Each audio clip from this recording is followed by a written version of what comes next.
अगर आप सप्लाई और डिमांड को मास्टर कर लेते हैं तो चार्ट्स देखने का आपका नज़रिया हमेशा के लिए बदल जाएगा।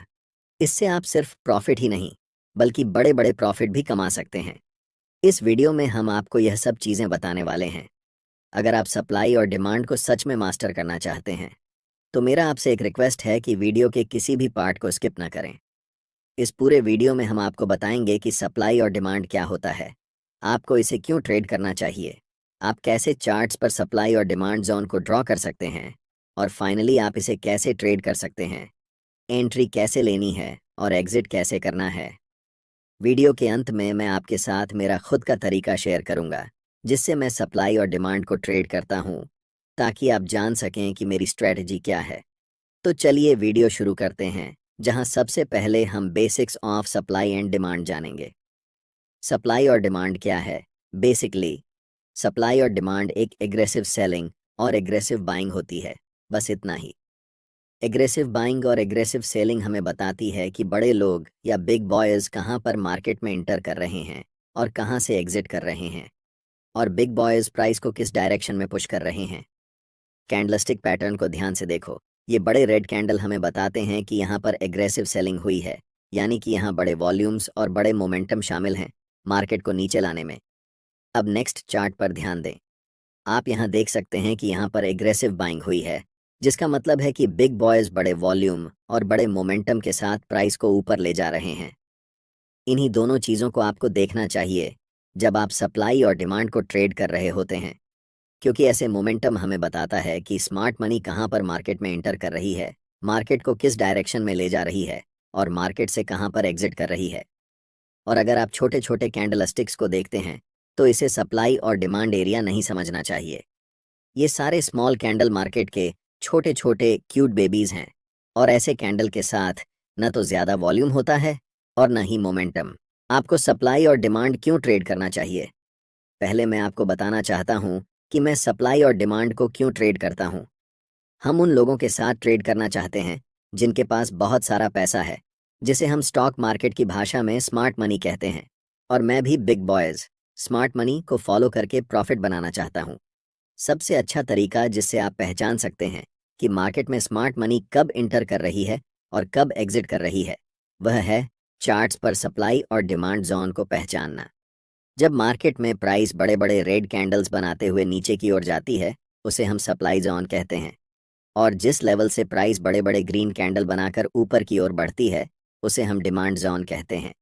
हम सिर्फ चार्ट पर बड़े मोमेंटम वाले कैंडल्स को देखेंगे, जो हमें बताते हैं कि बिग बॉयज़ या फिर स्मार्ट मनी मार्केट में प्रवेश कर चुकी है।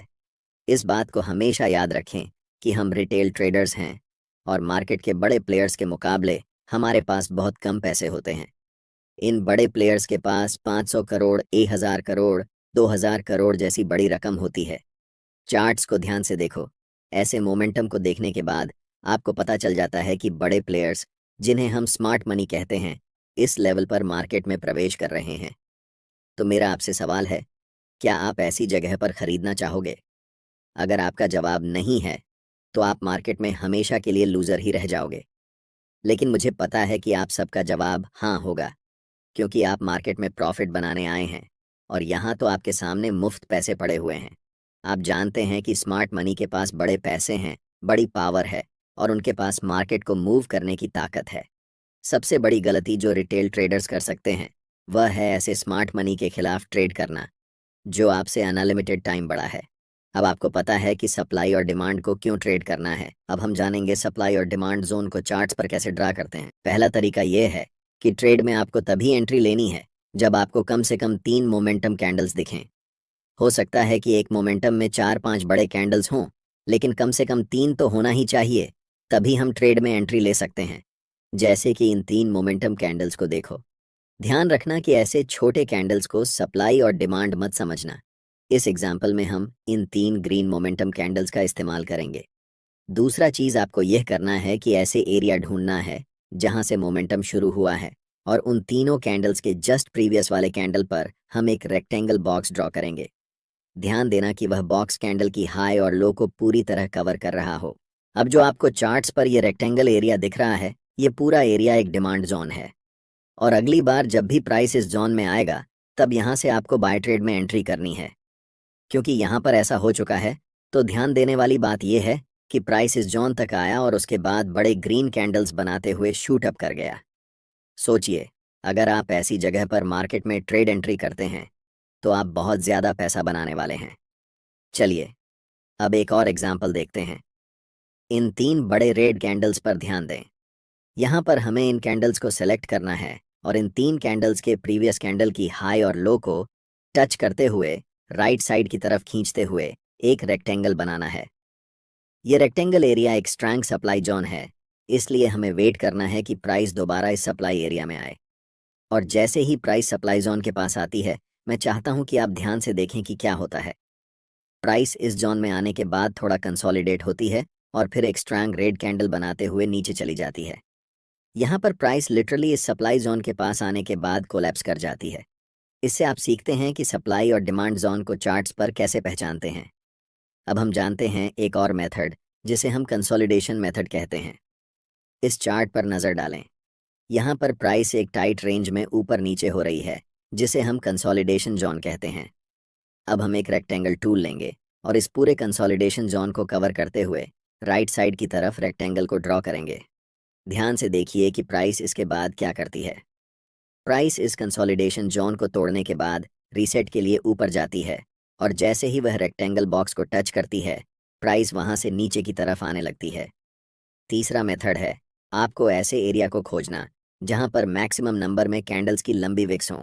चार्ट्स पर विक्स का बनना हमें बताता है कि प्राइस उस लेवल से रिजेक्ट हो रही है और ऐसे लेवल को मार्केट में रिजेक्शन लेवल कहा जाता है। जहाँ पर मल्टीपल लॉन्ग विक्स वाले कैंडल्स बने हुए हैं, वहाँ क्या करेंगे कि रेक्टेंगल टूल सेलेक्ट करके इस पूरे विक्स वाले कैंडल्स को कवर करते हुए रेक्टेंगल बॉक्स को राइट साइड की तरफ खींचेंगे। आपको दिखेगा कि अगली बार जब प्राइस इस लेवल पर आई तो प्राइस यहाँ से बड़े बड़े ग्रीन कैंडल्स बनाते हुए शूट अप कर गई। इसे हम कह सकते हैं कि यह एक बहुत ही स्ट्रॉन्ग डिमांड जोन है। अब हम पूरे यकीन के साथ कह सकते हैं कि आप सप्लाई और डिमांड जोन को चार्ट्स पर पहचानना सीख चुके हैं। इसके बाद ये बेहद ज़रूरी है कि आप ये जानें कि आप इसे कैसे ट्रेड करेंगे। इस चार्ट में हमने 3 बड़े ग्रीन मोमेंटम कैंडल्स को पहचान लिया है। अब हम उनके हाई और लो को कवर करते हुए राइट साइड तक एक रेक्टेंगल जोन बनाएंगे और आपका डिमांड जोन तैयार हो जाएगा। अब हम वेट करेंगे कि कब प्राइस वापस इस डिमांड जोन में आएगी। ट्रेड में एंट्री करने के लिए आपके पास 2 सबसे ज़्यादा उपयोग किए जाने वाले तरीके हैं। पहला तरीका है कि आप एक बाय लिमिट ऑर्डर प्लेस कर सकते हैं, ताकि जब भी प्राइस इस डिमांड जोन में आए तो ऑटोमेटिकली बाय ट्रेड में एंट्री हो सके। दूसरा तरीका यह है कि आप मैन्युअल बाय ऑर्डर लगा सकते हैं जब प्राइस इस लेवल पर आती है। हम ज़्यादातर दूसरे तरीके को ही प्रेफर करते हैं, क्योंकि याद रखना चाहिए कि डिमांड जोन कितना भी स्ट्रॉन्ग क्यों ना हो, हमेशा यह चांस रहता है कि प्राइस उस लेवल को ब्रेक कर दे।